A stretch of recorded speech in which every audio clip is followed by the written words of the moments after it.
Whatever your misgivings happen to be about the Pixel 8 Pro, I will tell you right now, save your energy, save the comments, because it's not the day for it. Because regardless of what you think Google has put into this device, the argument becomes incredibly difficult when you think about the Black Friday price that has been released. Link in the description.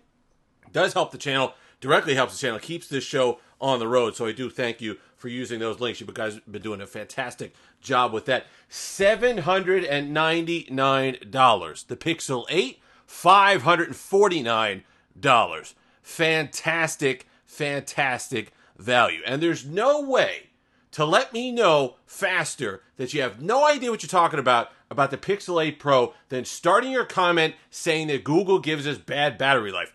That's an old talking point. You're a year or two too late with that one. That has not been the case with the Pixel 8 Pro. Battery life has been phenomenal. Top tier, flagship level battery life in 2023 on this device. Performance wise, you want to have that conversation, fine. Is this a gaming beast? No. Is it as smooth as my S23 Ultra?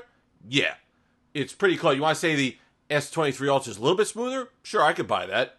There's differences there. It's also a bit more expensive. So it's $799. You're getting a near top tier flagship experience for a whole lot less money. They've corrected most of the problems that people have with these devices. It has enough RAM in it. They fixed the display, which was a huge deal for a lot of people, and myself included. I could stand what they used to do on the old Google Pixel displays.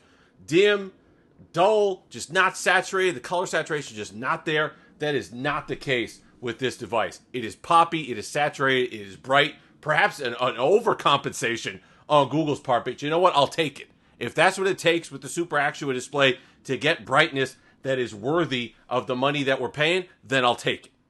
Design is the best design in years. This is something we've talked about a lot. It's okay to refine a previous design. I don't need a wholesale departure every single year if it gets me something like this. The Pixel 6 was a little rough around the edges. It was a little wonky, looked a little pieced together, it was kind of awkward. Pixel 7 Pro did something to kind of even it out a little bit. There were still some issues with the sharp. I think the band was a little too sharp on the side. Design-wise, not quite there. Pixel 8 Pro absolutely nailed it.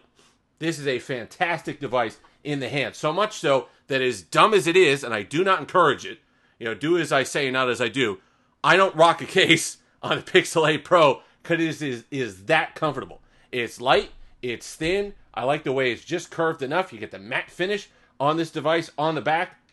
You get the 5x optical zoom, which is fantastic. 120 hertz display.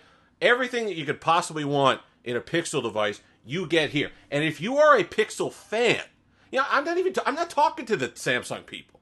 I understand nobody's going to convince you otherwise. It's like talking into a void. No one's going to sit there and say, oh, you should dump your S23 Ultra. Go back, enjoy your Samsung, drink your Prime all day, whatever it is you do over there, and just be happy with it. I love the S23 Ultra. It's a fantastic, fantastic device. But guess what? You're paying all the money for it. Over here, you're not so much. So if you've been a Google fan for years, waiting. It's like your favorite sports franchise. You're just waiting for them to deliver and reward you for that passion and that faith. Google did that this year on the Pixel 8 Pro.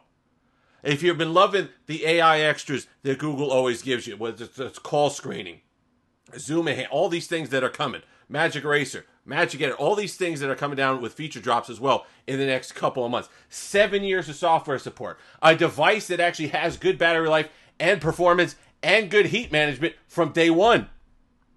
Because that was always the criticism. I had, a Tensor has been pretty good. I've had really no problems with it. But it's taken them so long to dial it in every single year. The Pixel 6 had the problems with the fingerprint sensor. But beyond that, modem issues, heating issues, battery drain issues, all these things that plagued that device, they took them about a year to fix. Same thing on the Pixel 7 Pro. Battery life on Tensor 2 and heat management, for some reason, just never really got in line until the last literally the last 2 updates, I think, where they really squared it away and got Tensor optimized and locked in. The G3, none of those issues. You want to say it's TSMC, whatever it is, the foundry, all that stuff. Whatever they did, they locked it in to the point where G3 was ready to go on day one, and that is a huge, huge advantage. And then you add in all the extras. Then you add in software support for 7 years. You want to say, well, let's see Google support. They can't support. Totally valid.